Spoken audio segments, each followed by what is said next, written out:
ఇదిగో ఈ వీడియో నీకోసమే. నా మాటలు విని బాగా అర్థం చేసుకో. నీ వాల్యూ పక్కనోడికి తెలియనప్పుడు నీ దగ్గర వాళ్ళకి పనేంటి? ఎవరినో నిన్ను ప్రేమించమని అడుక్కోవడం ఆపేయి. అందరూ కావాలనుకోవడం నీ మంచితనం కావచ్చు, కానీ అందరి కోసం నువ్వు తక్కువ చేసుకోవడం నీ మూర్ఖత్వమే కదా అవుతుంది. నువ్వు ఎవరికో ఒకరికి ఆప్షన్లా మిగిలిపోవడానికి పుట్టలేదు. నువ్వు ఒక ప్రియారిటీలా బ్రతకడానికి పుట్టావు.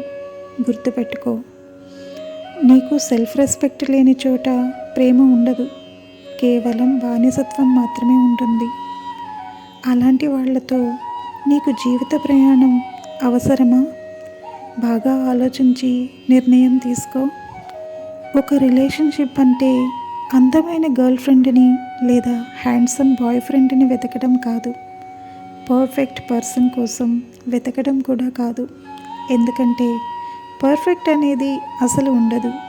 నిజంగా ఒక రిలేషన్షిప్ అంటే నీ ఆలోచనలకి రెస్పెక్ట్ ఇచ్చి, నీ మనసుని అర్థం చేసుకుని, నీ గురించి మాత్రమే కేర్ తీసుకునే పర్సన్ని కనుక్కోవడం.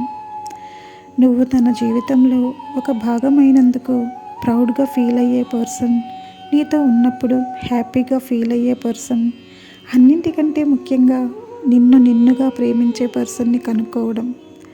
మనం ఇన్నేళ్ల జీవితంలో చాలామందిని చూసే ఉంటాం, కలిసే ఉంటాం, కానీ ఆ ఒక్క పర్సన్ పక్కన 5 నిమిషాలు సైలెంట్గా కూర్చుంటే చాలు, ఒక డిఫరెంట్ ఫీలింగ్ వస్తుంది కదా. Something unique, something special, something different. వాళ్ళతో ఉన్నప్పుడు మాత్రమే మన హార్ట్తో ఒక కనెక్షన్ ఫీల్ అవుతాం. ఎన్నో ఇయర్స్ వాళ్ళతో ట్రావెల్ చేసాం అనే ఫీలింగ్తో ఉంటాం. అలాంటి పర్సన్ మాత్రమే నీకు నిజమైన ప్రేమంటే ఏంటో చూపిస్తారు. నీ లైఫ్లో అలాంటి పర్సనే కానీ ఉంటే అలాంటి వాళ్ళని ఎప్పటికీ మిస్ చేసుకోవద్దు.